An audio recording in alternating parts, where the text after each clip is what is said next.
Leader, third party.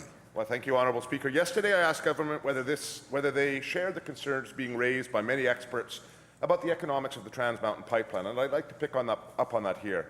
Earlier this year, and for the very first time, a new class of tanker, the Very Large Crude Carrier, or VLCC, left the newly refurbished Louisiana offshore oil port destined for Asia. Honourable Speaker, these tankers can load over 2 million barrels of oil, and the loop facility can fill them at a whopping rate of 100,000 barrels an hour.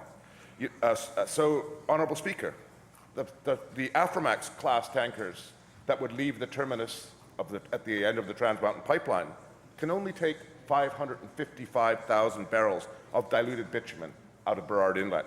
This means that any Asian buyer would need to contract 4 Aframax tankers from the Trans Mountain terminus versus only 1 VLCC from the loop facility. So my question, based on this obvious economic reality that any Asian buyers would be serviced by the VLCCs out of the US and not out of the terminus of Trans Mountain, my question is this. To either the Deputy Premier and Minister of Finance or the Premier, who, if he's here, is her government or his government and her ministry or the Premier's office taking a hard look at the financial case for the Kinder Morgan pipeline?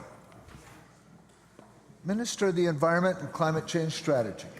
Thank you very much, Honourable Speaker, and thank you to the Leader of the Third Party for the question.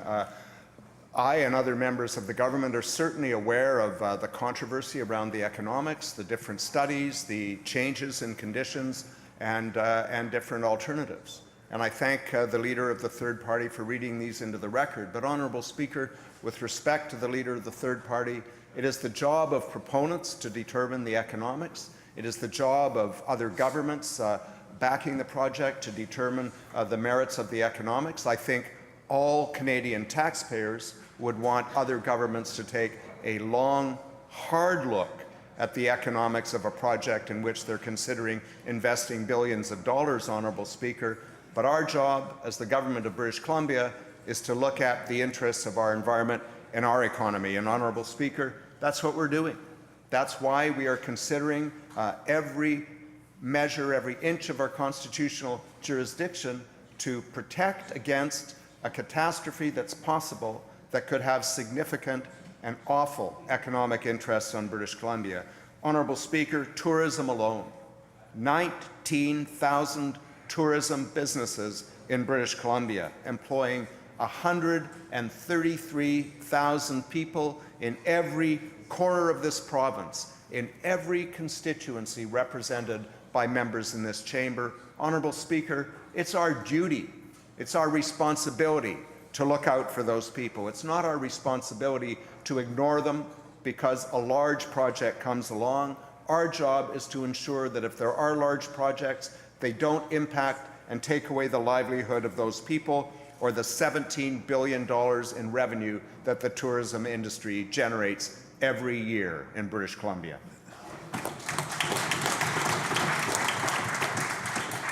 Leader, third party on a supplemental. Thank you, Honourable Speaker, and I do thank the Minister for his answer there and his commitment to protecting British Columbia.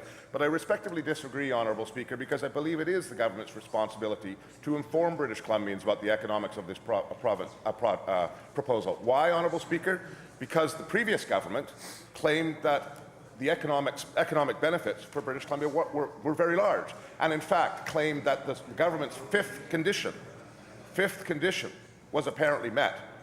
Now, unfortunately, Honourable Speaker, the fifth condition was based on assertions that were put towards the 2012 National Energy Board in the submission. And it's now 6 years old. And many of the fundamental assumptions of that submission, of that economic case, on which the government claimed its fifth condition was met, are no longer valid. Keystone XL and Line 3 have been approved. That means that we have more than 1 million barrels a day of export capacity, which was unaccounted for. You know, we've got North America now having the ability to ship through VCCs. That was never able. And we know that you can't get bigger ships in Burrard Inlet.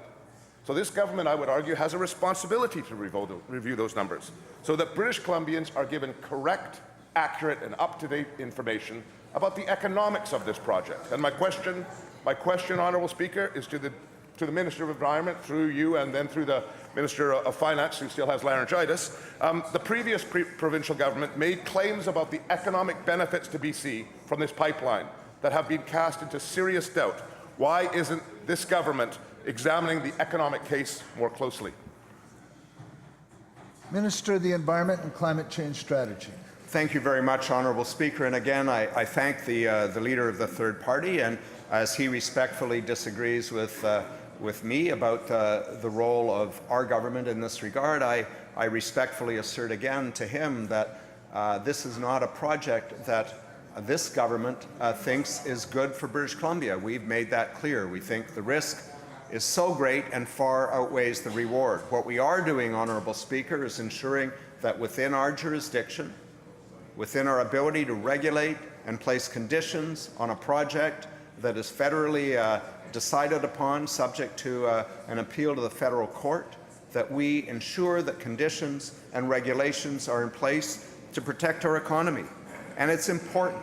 It's important up and down our coast, Honourable Speaker. We have a fisheries and seafood industry that contributes more than $660 million every year to our gross domestic product, and it employs 14,000 people, paying almost $400 million in wages. Honourable Speaker, just today or yesterday, 450 businesses understood why we were taking this position. 450 BC businesses signed a joint letter calling on the government to continue to stand up for our coast and the tens of thousands of jobs that depend on protecting our coastline and our environment from a spill.